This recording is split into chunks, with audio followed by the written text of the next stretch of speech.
सा। आज फिर रस्मों रिवाज की एक और नई सीरीज में मैं आप सबका स्वागत करती हूँ। रस्मों रिवाज की इस सीरीज़ में आज हम उकड़ी पूजन के रस्म के बारे में जानकारी लेंगे। उकड़ी पूजन शादी ब्याह का एक महत्वपूर्ण रस्म होती है जो शादी वाले दिन की जाती है, जो लड़के और लड़की दोनों ही घरों में की जाती हैं।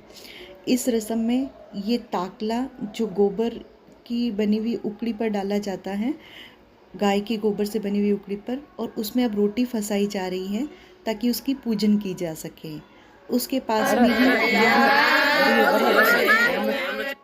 पास में यह एक अदोली है जिससे दूध, दही, घी ये सभी लिए जाते हैं, जिसका उकड़ी से सीधा सीधा कनेक्शन होता है, या यूँ कह सकते हैं कि हमारे प्रकृति के सामंजस्य का एक प्रतीक माना जाता है।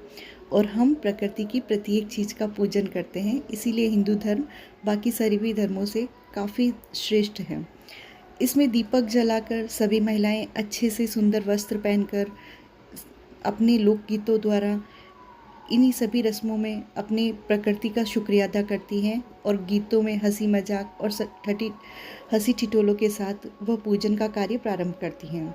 इसमें वो ताकले और इस अदोली का पूजन करते हैं, जो आप सब देख सकते हैं कि कैसे प्रत्येक महिलाएं सभी एक एक कर आएगी और उकड़ी की पूजन करेंगे, और उसके बाद में चावल से, गुड़ से, धान से उनका शुक्रिया अदा करेगी, उनको मौली मानकर अपना शुभचिंतक बनाती हैं। सभी महिलाएं जो सात धान के समय मौजूद थी, वो सभी आकर दो करके पूजन करते हैं। आप देख सकते हैं कि पूजन कर रहे हैं सभी लोग मिलकर, और सात धान इसके बाद में वह सात धान वाली जितनी भी महिलाएं हैं वो सब मिलकर मूसल से कूटेंगे। आप देख सकते हैं कि एक चांदी की कड़ी और उसमें कुछ रीति रिवाज के प्रतीक के रूप में उक्सल और मूसल लिए जाते हैं, और उससे नाचा जाता है। इसको नाचना कहते हैं। ये प्रत्येक महिलाएं पूजन के बाद नाचना शुरू करती हैं। अब सभी मिलकर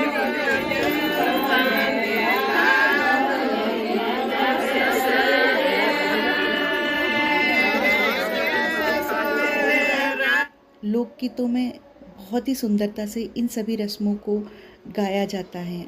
अगर हमें समझ आ जाए तो हमें अच्छे से पता चल जाए कि कैसे ये सारी रस्म किए जाते हैं। जैसे जैसे दो की पूजन होती हैं, अगले दो उठकर उसके बाद दो जने वापस बैठकर वो पूजन प्रारंभ करते हैं, ताकि सुखपूर्वक, शांतिपूर्वक वो सारी रस्में की जा सके। जैसे ही पूजन संपन्न हो रहा है, मौली बांधने के बाद आप वापस देख सकते हैं ताकला लेकर नाचना शुरू कर दिया। ये नाचना का प्रतीक माना जाता है, और इससे हमारी प्रकृति का शुक्रिया शुरू हो चुका है।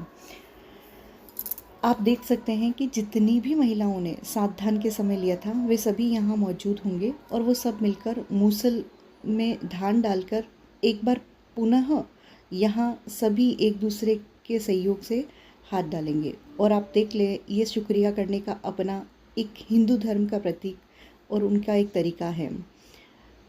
राजपूती कल्चर में भी इस चीज़ को बड़े ही खूबसूरती के साथ निभाया और जाता है। अब देखिए कि सभी मिलकर सात धान को कूटने के लिए आ गए, और हमारे यहाँ रस्म में होता है कि जब सभी नहीं पहुँच पाते हैं तो वो एक दूसरे का हाथ लगा देते हैं। इससे ये माना जाता है कि वो एक दूसरे के सहयोग से सभी मिलकर कूट पा रहे हैं। अब वो सभी सात धान को कूटना प्रारंभ किया है, और कूट के और वो अपनी रस्म को संपूर्ण करने का प्रतीक होता है। महिलाओं का सुंदर दिखना, फ़ोटो खिंचवाना, रस्मों को निभाना कितना खूबसूरत होता है, आप खुद ही अपनी आंखों से देखिए। पूजन की थाली में सारी चीज़ों को लेना, और उसके बाद सभी उसको कूटने के बाद नाचना गाना ये सभी होता है। सारी प्रतीक के बाद सभी महिलाएं, ऐसा कभी ना हो सके कि खुशी को हम बिना नाचे जाहिर कर सके, इसीलिए सभी एक एक कर अपने पुनः स्थान पर आकर जहाँ भी हम जाते हैं छोटी रिवाज के बाद उनको नाचते हैं और फिर वापस आते हैं। हम देख रहे हैं कि दुल्हन को कैसे उनकी भौजाइयों ने एक ओढ़नी से ढक कर लाए ताकि उनको किसी की नज़र न लगे। थैंक यू, धन्यवाद।